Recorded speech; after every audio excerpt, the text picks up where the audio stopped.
More than 9,000 years ago, the first city had yet to be built.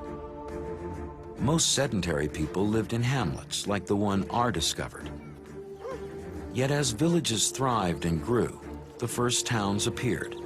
At Catalhoyuk, in what's now Turkey, lived up to 6,000 people. A small town by our standards, but a metropolis in the Neolithic era. Perhaps the world's largest concentration of humans. This is the major change.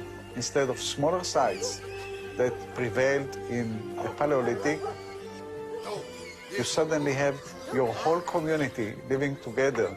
So it's the agglomeration, the clustering of all those wandering bands of hunters-gatherers that belong to your tribe, the people with whom you had communication over large distances in order to mate with them, suddenly they become all inhabitants in one place.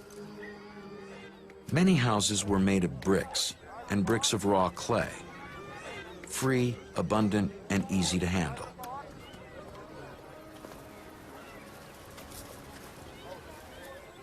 The design of houses began to change over time, and square, expandable homes replaced round huts. The circular house is not easily enlarged, so they had to make other circular houses, other boxes, other rooms on the exact same model. Conversely, the quadrangular house could be cropped, made bigger by adding new cubes. So maybe at the time they went from a system that until then had been a group system to a more family-style system with a more clearly defined ownership of goods.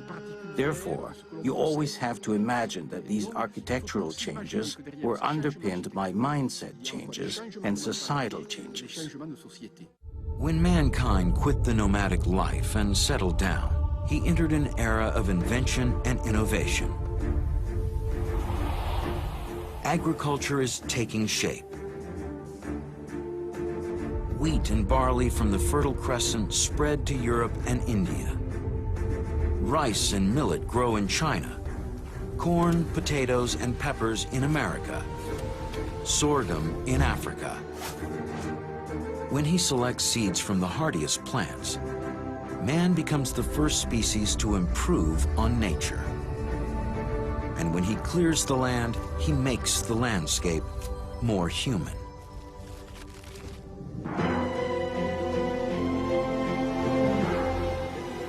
It's 8,500 years ago in the Middle East. Hamlets have mushroomed into villages. With more security and stability, more children are born and fewer die. More people, more homes, and more tension. A villager named Uki has his eye on a mate. Uki's amulet tells him he's a descendant of the Gaia. Niki could continue the lineage.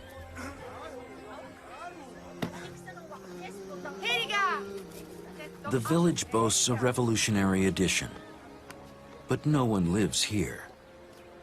It's the house of the dead.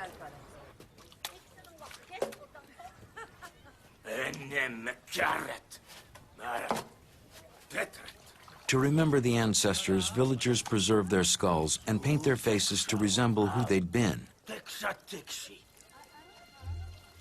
Today, Uku of the Baluta family has his mind on the living.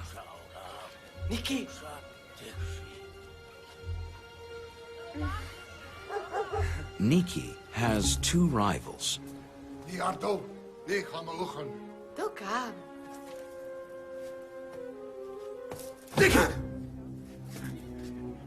Jealousy will lead to tragedy.